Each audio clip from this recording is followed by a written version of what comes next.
Game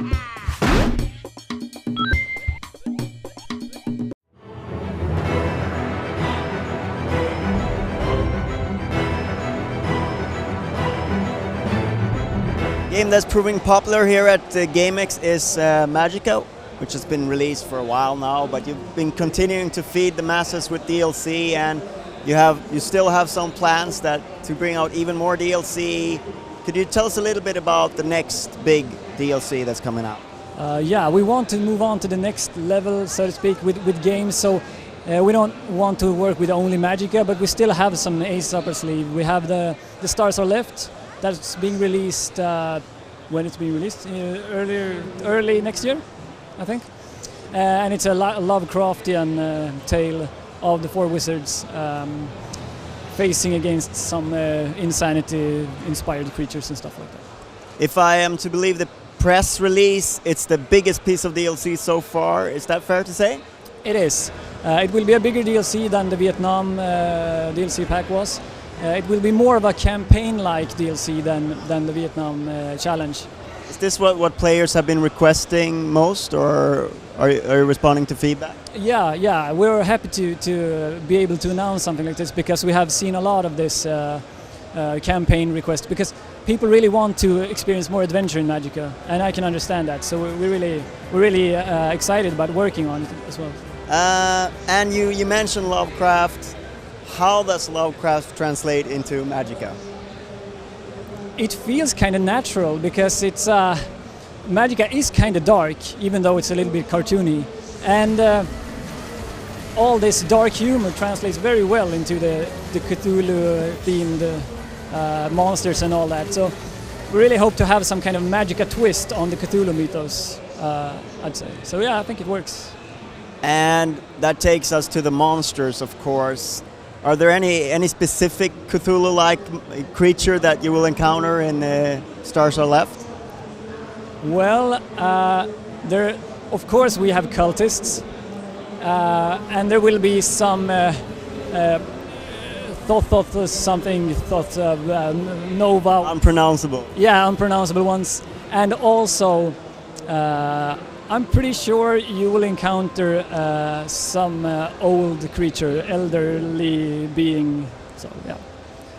I also noticed that you're making fun of another craft thing, Minecraft, and you have been sort of joking around with a few developers in the past as well with your expansions. Is that still a secret? What that pun is, or is it something you can talk about? It's actually something that I don't even know what it is. So I'm pretty excited to see what that is. I don't think it's really that big of a deal, but we really want to just pay some kind of homage to other indie developers and feel some kind of connection, because we really like what they do and we want to show them that we know about it. We want to just, yeah. So I've seen some kind of weapon that is Minecraft related. That is all I can say.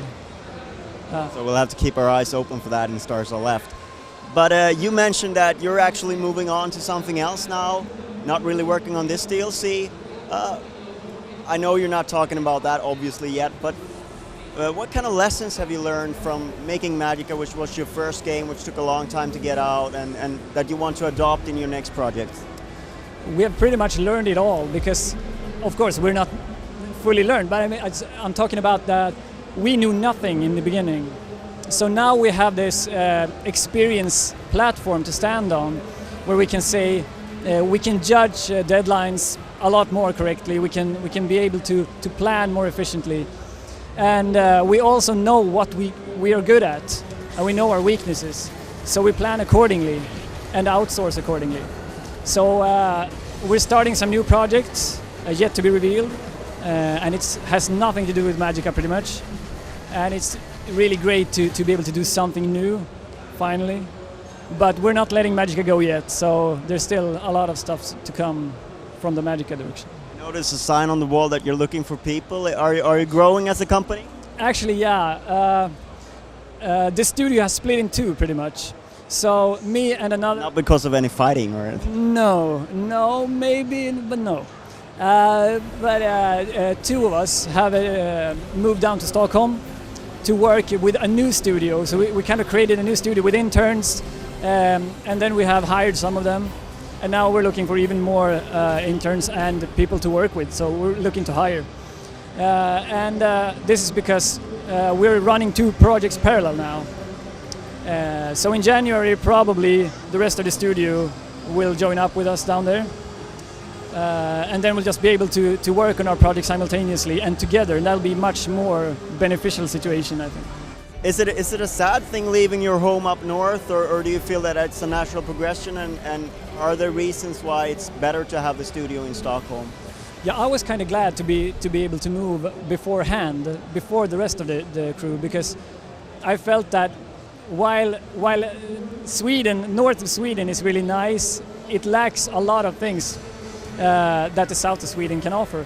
And Stockholm is really a great place to live anyhow. So, well, of course it's a little sad. We're visiting them from time to time, and we realize that they have this great atmosphere in the studio that we haven't really achieved yet because we're so new. But when they join up with us, probably we're gonna have a great time together making games. Right, so we've got Stars Are Left to look forward to, and hopefully an announcement of a new game not too far away. Thank you very much for your time.